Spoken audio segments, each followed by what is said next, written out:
അധികം മനുഷ്യരും അവരുടെ ധർമ്മം കൃത്യമായി ചെയ്യുന്നില്ല. നാളെ മനുഷ്യരെ വെച്ച് അള്ളാഹു ഈ ജീവികളോടല്ല അള്ളാഹു ചോദിക്കുന്നത്, നമ്മോടാണ്.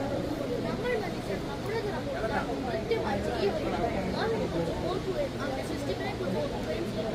ചിന്തിക്കുന്നവർക്ക് ഇത് ദൃഷ്ടാന്തം.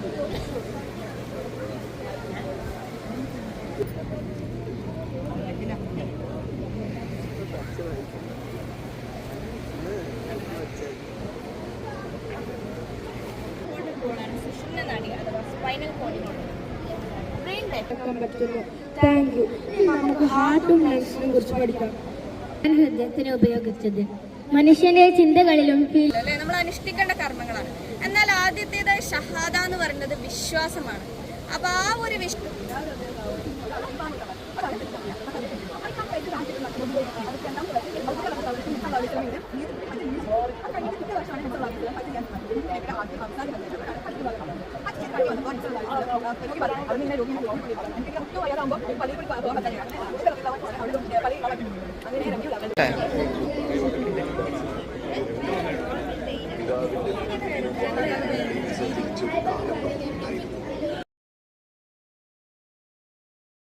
അടുത്ത് സ്ഥിതി ചെയ്യുന്ന സെലസ്റ്റിയൽ ബോഡി ചന്ദ്രനാണ്. അടുത്തെന്ന് പറഞ്ഞാൽ അത്ര അടുത്തല്ല. ഭൂമിയിൽ നിന്നും 3,84,400 കിലോമീറ്ററോളം അകലെയാണ് ചന്ദ്രൻ സ്ഥിതി ചെയ്യുന്നത്.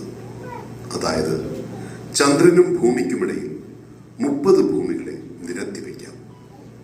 നമ്മുടെ അയൽക്കാരനും ഭൂമിശാസ്ത്രപരമായ ഭൂമിയോട് ഒരുപാട് സാമ്യതകളുമുള്ള ഗ്രഹമാണ് മാർസ് എന്ന ചൊവ്വ. ചൊവ്വയിലും ധാരാളം പര്യവേഷണങ്ങൾ നടന്നിട്ടുണ്ട്. കട്ടി കുറഞ്ഞ അന്തരീക്ഷമുള്ള ചൊവ്വയിൽ മലനിരകളും കുന്നിൻ ചെരുവുകളും നിറഞ്ഞ വറ്റിവരണ്ട് കിടക്കുന്ന മരുഭൂമി പോലെയുള്ള ഉപരിതലവുമാണ് നമുക്ക് കാണുവാൻ സാധിക്കുന്നത്. സൗരയൂഥത്തിലെ വലിയ ഗ്രഹവും വാതക ഭീമനുമാണ് ജൂപ്പിറ്റർ എന്ന വ്യാഴം. 1300ഓളം ഭൂമികളെ ഉൾക്കൊള്ളാൻ കഴിയുന്ന വ്യാഴത്തിലെത്താൻ 621 മില്യൺ കിലോമീറ്ററുകൾ താണ്ടണം. സൗരയൂഥത്തിലെ സുന്ദരി ശനിയുടെ ഉത്തരധ്രുവത്തിൽ ഷഡ്ഭുജാകൃതിയിലുള്ള ഒരു ഭീമൻ ചുഴലിക്കാറ്റ് കാണാൻ സാധിക്കും. യുറാനസും സുന്ദരമായ വലിയൊരു വാതക ഭീമൻ ഗ്രഹം തന്നെയാണ്. ഭൂമിയിൽ നിന്നും 4.3 ബില്യൺ കിലോമീറ്റർ അകലെ സ്ഥിതി ചെയ്യുന്ന നെപ്റ്റ്യൂൺ വാതകം നിറഞ്ഞു കിടക്കുന്ന ഗ്രഹമാണ്. മഞ്ഞുമലകളും മലനിരകളും കുന്നിൻ ചെരുവുകളും നിറഞ്ഞ പ്ലൂട്ടോയുടെ ഉപരിതലം ഏറെ വിസ്മയ കാഴ്ചയാണ്. ഭൂമിയിൽ നിന്നും ഏറ്റവും അകലെ സ്ഥിതി ചെയ്യുന്ന മനുഷ്യനിർമ്മിതമായ വസ്തുവാണ് വോയേജർ 1. ഈ പേടകം സ്ഥിതി ചെയ്യുന്നത് ഭൂമിയിൽ നിന്നും 161 അസ്ട്രോണമിക്കൽ യൂണിറ്റ് അകലെയാണ്. ഒരു അസ്ട്രോണമിക്കൽ യൂണിറ്റ് എന്നാൽ ഭൂമിയിൽ നിന്നും സൂര്യനിലേക്കുള്ള അകലം. ആ അകലത്തിന്റെ 161 ഇരട്ടി അകലെയാണ് വോയേജർ 1 നിൽക്കുന്നത്. ഈ വലിയ യാത്രയ്ക്കിടയിൽ വോയേജർ 1 പകർത്തിയ പേൾ ബ്ലൂ ഡോട്ട് എന്ന മനോഹരമായ ചിത്രമാണിത്. ഈ ചിത്രത്തിൽ കാണുന്ന വൃത്തത്തിനുള്ളിലെ ആ ചെറിയ നീലപ്പൊട്ടാണ് നമ്മുടെ ഭൂമി. സെക്കൻഡിൽ 17 കിലോമീറ്റർ വേഗതയിലാണ് വോയേജർ സഞ്ചരിക്കുന്നത്.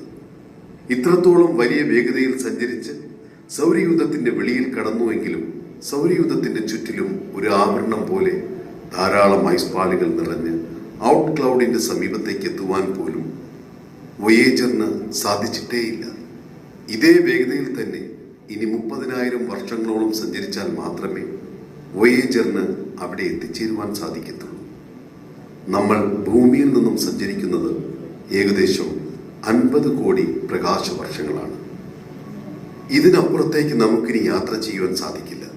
അവിടെ പ്രപഞ്ചമുണ്ടോ എന്നും നമുക്കറിയില്ല. ഇതുപോലെ തന്നെ അവിടെയും നക്ഷത്രങ്ങളുണ്ടെങ്കിൽ ആ നക്ഷത്രങ്ങളുടെ പ്രകാശം നമുക്ക് സമീപത്തേക്ക് ഇതുവരെ എത്തിയിട്ടുമില്ല. അതുകൊണ്ടാണ് നമുക്ക് മനസ്സിലാക്കുവാൻ സാധിക്കുന്ന പ്രപഞ്ചത്തെ ദൃശ്യപ്രപഞ്ചം അഥവാ ഒബ്സർവബിൾ യൂണിവേഴ്സ് എന്ന് നമ്മൾ വിളിക്കുന്നത്. ഈ മഹാവിസ്മയങ്ങൾക്ക് പിന്നിൽ തീർച്ചയായും ഒരു ചാലകശക്തി വേണമെന്നതാണ് യുക്തി. ബിഗ് ബാങ് തിയറി പ്രകാരം പ്രപഞ്ചം താപവും സങ്കുചിതവുമായ വസ്തുവായ സിംഗുലാരിറ്റിയിൽ നിന്നാണ് ആരംഭിച്ചത്. പിന്നീട് മറ്റേ കളറിൽ